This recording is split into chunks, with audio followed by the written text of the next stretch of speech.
Welcome to the Under 8 podcast, a 3 times per week college basketball show brought to you in under 8 minutes. At the time of recording, it is March 10th, 5:13 p.m. My name is Josh Mullenix. On today's pod, another installment of the UNC Duke rivalry. Kentucky tops Tennessee and the SEC championship game between South Carolina and LSU. It's all right now on the Under 8 podcast.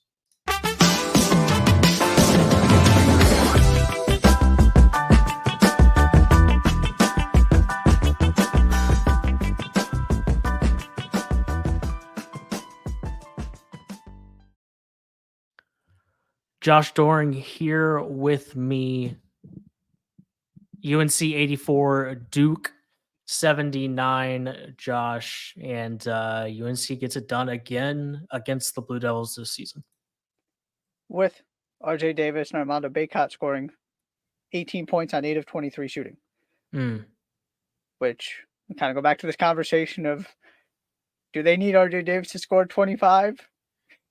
And Cormac Ryan said, no, we'll be okay today. And had the best game of probably his entire basketball career, certainly his college career. Maybe he went for 62 in a high school game. I don't know. But he was absolutely spectacular. Do you know the last time North Carolina won any kind of conference title? I do, because I see it in the rundown, but it's been a little while. Yeah, 2018-19. How about that? There is some significance here in terms of this group of, specifically Davis and Bacot, right? These guys who have stuck around for kind of the transition from the end of the Roy Williams era to the Hubert Davis era, to be able to get this, to beat Duke again, to win it outright. And this is 9 consecutive games. I think it goes back 20 years. Did you hear the stat during the broadcast? I don't believe so, no. I think it's in the last 20 years or something. 9 straight games with something on the line. So either a share of the title or the ability to win it outright. North Carolina has won 9 in a row. Jeez. Yeah. And of course, Coach K's last game in Cameron. And then of course the Final Four game as well. Basically every really big time game between these two teams recently, North Carolina's won. This was no different. Yeah, and it kind of puts the icing on top of a season where I think most people would agree that UNC has been the better team than Duke. For sure. And that was not, I mean, we were talking about Duke as a top 3 team in the entire sport, and for UNC, and a kind of an iffy UNC season after what happened last year. And yes, it was an overhaul of some of the most important parts outside of RJ Davis and Armando Bacot and all of those things. But just to get to this point in the season and for there to be really no argument that Duke was better than UNC this season is also not something I would have expected on November 1st. Yeah, certainly North Carolina delivered this season with all of the pressure and the questions. And can this group recover from what happened last season? Can Hubert Davis coach? All of that was a resounding yes. And the other two things for me here from a Duke standpoint, I mean, there were 4 productive players in TJ Power, who was dynamic in his 4 minutes on the floor. And part of this is that you're not at 100% full strength right now, because Caleb Foster obviously would be a big part of this rotation if he were available. So it's not like any of the stars were bad, and Filipowski got going in the second half, which is how they got back into the game. They just need a little bit more than what they got outside of the 4 key guys. They just really didn't have a lot of depth in this game.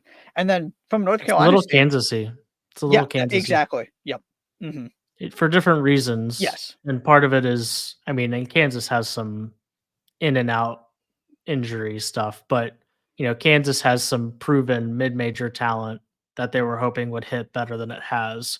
And Duke, the thing with them all year is that they've had stretches where the freshmen look as advertised. And when they are consistent, when they're kind of doing this, ham and egg thing where it's a couple freshmen every game, even if it's a different assortment of them. And then you have a Duke team that looks really scary, but that what you just said, Duke had, what's in the rundown, Duke had 4 guys, is something that we've discussed quite a bit with Kansas this year.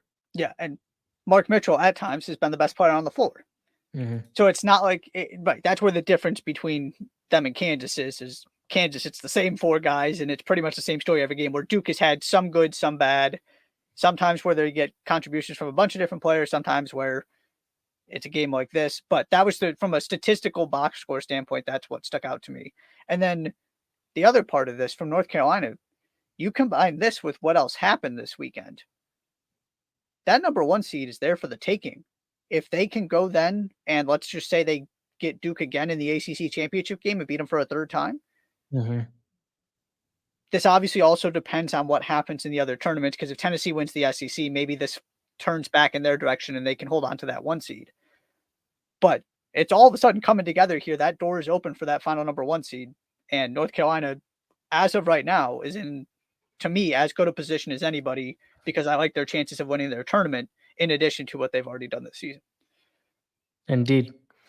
Speaking of Tennessee 81, Kentucky 85. Of course, we talked about Tennessee locking up an SEC regular season title on the last show, but it was Kentucky who got the better of them. Perhaps a little bit of a hangover from that accomplishment, but either way, it's a Kentucky win for Tennessee, 85-81. I got one question for you coming out of this game. Hit me. Is this more about Kentucky, or is this more about the fact that Dalton Connect had half of Tennessee's field goals and, for all intents and purposes, half of their points? Basically, where yeah. Where are you on that spectrum? That's a fair question. Yeah, I'm mesmerized by everything that Dalton Connect does. What do you mean? Like, am I taking more away from it? If someone asked me what happened in this game, what would I say first? Like, more in the, which of them is the bigger story of this game, and the reason, obviously it's a combination of multiple things, but if you had to point to one reason Kentucky won, was it the fact that they were just that good offensively, or is it the fact that Tennessee's, specifically the kind of supporting cast outside of Zakai Ziegler? I don't think Santiago Vescovi had a point, that they got so little from everybody else that even though they got to the best game of Dalton Connect's season probably, and they got to 80 points, it still wasn't enough, just because they didn't get, I guess, let me put it this way, right? So if we talk about why Kentucky wins, it's because of the offense, and Reed Shepherd and Antonio Reeves were fantastic. They shot the lights out, right? That's kind of Kentucky's formula. Tennessee, usually when they lose this season, we look at it and go, either Dalton Connect struggled or Dalton Connect didn't get enough help. And obviously he didn't get enough help in this game. Do you feel like it's more Tennessee not playing to their potential, or Kentucky's ceiling being so high that Tennessee was still fine and just wasn't good enough to beat Kentucky on their home floor on this day? Does that make sense? I can't tell you how much I don't care that Tennessee loses by 4 in a game that Kentucky goes 15 of 25 from the 3-point line. You know who Kentucky beats? You know who Kentucky beats when they go 15 of 29 from the 3-point line? Pretty much everybody. Not pretty much. Everybody. Nobody beats them. So, like, Tennessee only losing by 4 in a game where Kentucky does that I have zero qualms about that. It happens. Yeah. That's probably, you're telling me that if instead of 15 to 29 they go 13 of 27, that Tennessee wins the game. Yeah, I'm good with Tennessee still. And to me, that was the other part I wanted to get to with this is you kind of stole my point. This is exactly the kind of game Kentucky can win in the NCAA tournament, right? Where you want no part of them as a 3 or 4 seed if you're one of the top seeds in the region, because on any given day they can do this to you and your season's done, and there's not much you can do about it. However, yeah, I guess 15 of 29 is insane. Like, it's not 12 of 27. Like it's maybe not quite this extreme, but in that ballpark, right? When they shoot the ball well, they are as dangerous as any team in the country. Yeah. When I checked this morning after Saturday's games, were 92nd in the country in defensive efficiency still. There is nothing about this game that changes the way I feel. They could very well get to the Final Four because they have one decent defensive game. The guards go nuts for two, and they win the first one because they're just a better basketball team. The difference between 4 and 6 is where I cannot. Maybe they could even get to 5 and make the national championship game. I refuse to believe, and I will stick with this, that they can win 6 consecutive games with this formula. Because you and I both know history tells you with that kind of defense, you cannot do it. Yeah. Yeah. I learned, I mean, all you need to know is that the other 2 times that Kentucky has knocked down more than 50% of their 3-pointers this year, they lost 2 of them. They lost to Texas A&M and Kansas, shooting 50% from the 3-point line. That's all I need to know.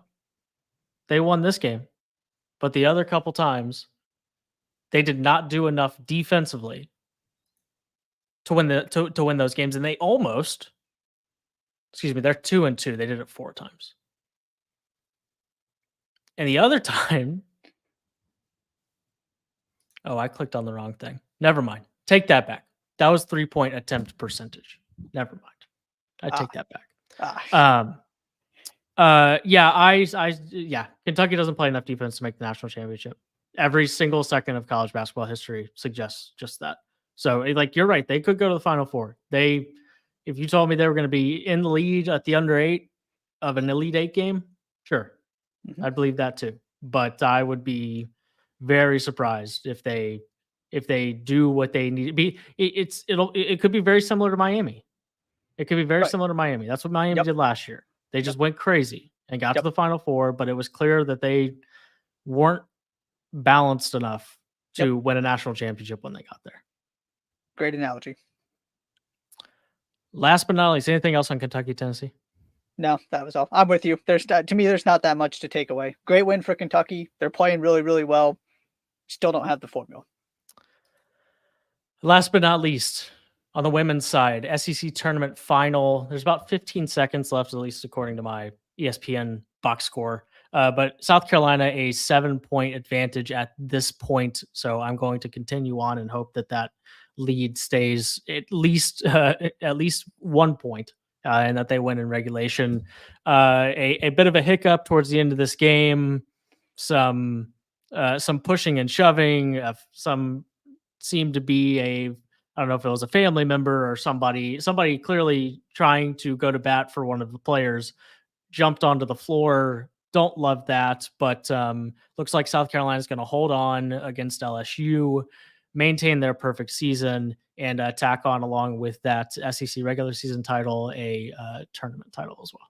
Yeah, we were trying to prepare for the podcast and watch this. I do believe it was Flau'jae Johnson's brother who came onto the court. That was handled by security very quickly. They did a good job preventing anybody else from coming on. I have very little interest in talking about extracurricular stuff like this, especially on the women's side, where I so desperately want to talk about the basketball on the court. Sure. Camilo Cardoso deserved to be ejected. You can't do that. There was no need for that to escalate. I was really disappointed that it did escalate, because that could have been handled. And then once you shove somebody to the floor, chaos is going to ensue, especially when it's LSU. Because LSU is not backing down from anybody. That's just how they're wired. That's the DNA of that program. So I don't know if you have anything to add about that part of it before we actually talk about the game. Nope. Okay. Yeah. So the South Carolina team is really, really good. And for most of this game, all of LSU's stars weren't exactly great. Anissa Morrow was the only one who was good from the beginning. And you're not beating South Carolina when you're not at full strength and most of your key players aren't having great games, because Mylasia Fulwiley can come off the bench and just go nuclear, because South Carolina is that deep, that talented. I mean, LSU put a run together when Cardoso was on the bench and got in a little bit of foul trouble. I'm not even sure this game is as close as it ended up being if Cardoso doesn't get in foul trouble. It was pretty clear, especially in the second half, that South Carolina was just a better team. Yeah. And honestly, that's kind of what we've seen in most of LSU's opportunities against the other best teams in the country this year. We're to the point where this team that was, reloaded and added pieces and was supposed to be one of the very best in the country, when they've gotten those chances this year, it's just not been exactly what you've wanted. Virginia Tech, the only win that they have against the top 25 team in the country this season. Granted, it's not like they've played 12 of them, but it's still something to take note of. And yeah, it just kind of felt like a game where one team was just better than the other, and when that the inferior team, the lesser of the two from a talent perspective, whatever, you know what I mean. When you don't get the games from your stars that you need, and Angel Reese is going 6 of 18 from the floor, 13 points. It's just the reality of the situation is, if you're going to beat South Carolina, you have to be clicking on all cylinders. And LSU, only a 7-point loss, just went final 79-72, but it just wasn't enough to beat South Carolina.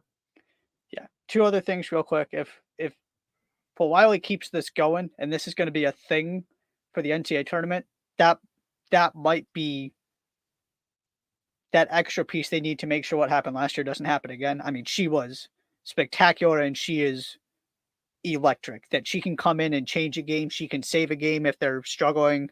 I'm really, really excited to see what. I mean, she doesn't even have a full season under her belt yet. She is going to be spectacular. And then the other thing I did want to throw out there quick and get your thoughts on. So, no doubt South Carolina deserved to win this game. Tennessee had South Carolina beat. I mean, beat.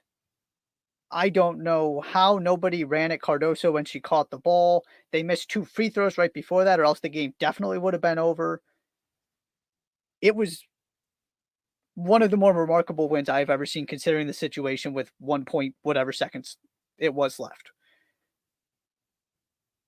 Who knows what happens? I mean, LSU's probably very well might be SEC tournament champions right now if that game goes differently. If Cardoso doesn't make the first 3 of her career, there's that part too. She actually had to make the shot. And you could then bring that into conversation with LSU last season, as you were kind of alluding to, that sometimes things just go your way. You get the right set of circumstances in March. You have the right set of games.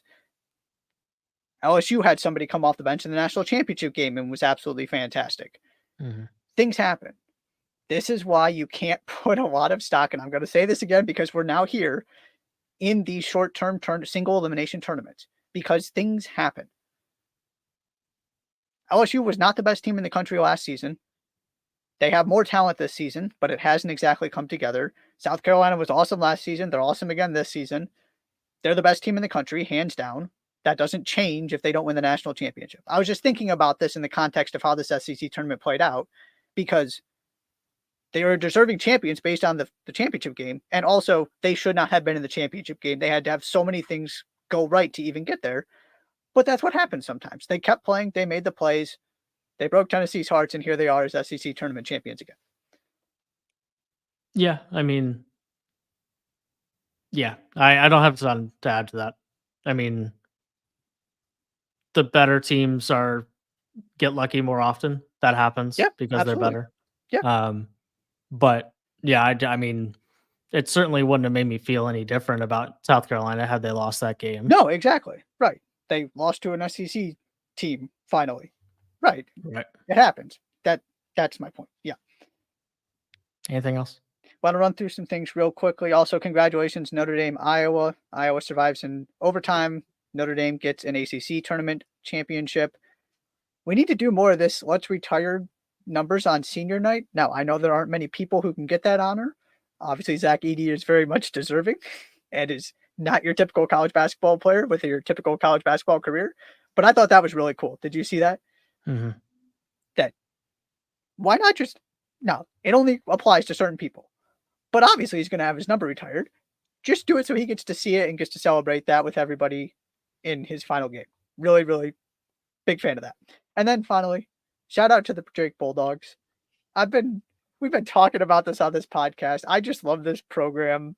I've been kind of going to bat for them, and there's been some ups and some downs, and they have made the tournament. They almost blew this game against Indiana State. They were up 18, and then that lead disappeared, and then they came back. Tucker DeVries was great. I really hope both these teams make the tournament. Indiana State deserves to as well. Both of these teams can win games in the tournament. They can both get to a Sweet 16. But it's going to be a stressful week for Indiana State. It looked like they were going to pull this off, and Drake found a way to make another late run at the end and come out on top of what was a very, very entertaining Arch Madness. Yeah, I can't wait for Michigan State to make the tournament so that Indiana State doesn't. That was the thought that came into my mind. I knew that was coming. Anything else? That's all I got.